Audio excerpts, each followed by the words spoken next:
35 రోజులు పూర్తయింది. ఈ 35 రోజుల్లో 40 ఏళ్ల అనుభవం ఉన్నటువంటి, అపార అనుభవం ఉన్నటువంటి, రాజకీయ అనుభవం ఉన్నటువంటి, తనకు తనుగా భారతదేశంలో నా అంత అనుభవజ్ఞుడు ఎవరూ లేరని చెప్పి స్వయం ప్రకటిత అనుభవదారుగా చంద్రబాబు నాయుడు గారు తనకు తాను ప్రకటించుకుంటుంటారు. అంత అపార అనుభవం ఉన్నటువంటి,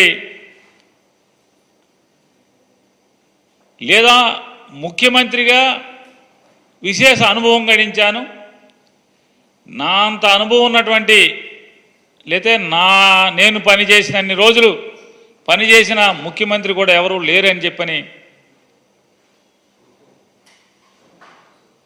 చెప్పుకునేటువంటి నారా చంద్రబాబు నాయుడు గారు ఎక్కి 35 రోజులైతే, ఈ ఆంధ్రప్రదేశ్ రాష్ట్రంలో ఈ 35 రోజుల్లో ఏం మారింది?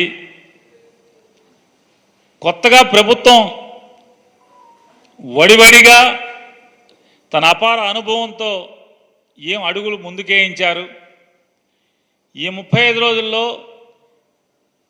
సంపద సృష్టించటం మొదలుపెట్టి ఏం సంపద చిగుళ్ళు వచ్చినాయి, ఏం సంపద మొగ్గలు వచ్చినాయి అనేది ఒక్కసారి వెనక్కి తీసుకుని మనం ఈ 35 రోజుల్లో చూసుకుంటే, 35 రోజులు కూడా ఆంధ్ర రాష్ట్ర ప్రజలకు ఒరిగింది ఏంటయ్యా అంటే, పెన్షన్ డబ్బులు చేతిలో పట్టడం తప్పితే మరొక్క పని జరిగిన పరిస్థితి లేదు. సరే 35 రోజులకే జరిగిపోతాయి అంటే జరిగిపోతాయి అనట్లేదు, చేస్తామని చెప్పి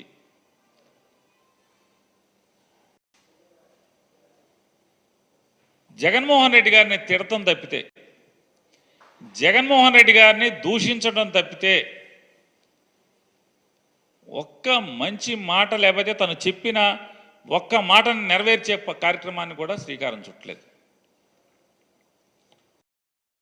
ఆయన ఎంతసేపు జగన్మోహన్ రెడ్డి గారిని దూషించటం, అనరాని మాటలు అంటాం, మూర్ఖుడు అంటాడు, లేదా వ్యక్తిత్వ హననం చేస్తూ దూషిస్తాం. శ్వేతపత్రాలు మొదలుపెట్టాడు ఆయన. ఇవన్నీ ఏంటంటే కాలక్షేప బఠానీలు.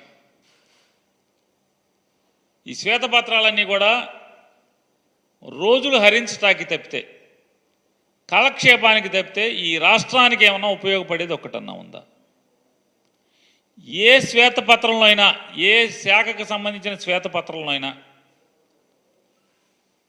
ఎవరినన్నా మీరు దోషిగా నిరూపించగలిగారా?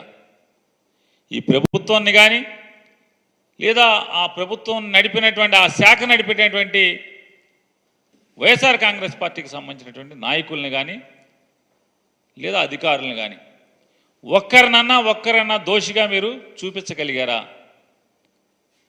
ఒక తంపుడు ఉపన్యాసం జగన్మోహన్ రెడ్డి గారిని తిడతాం,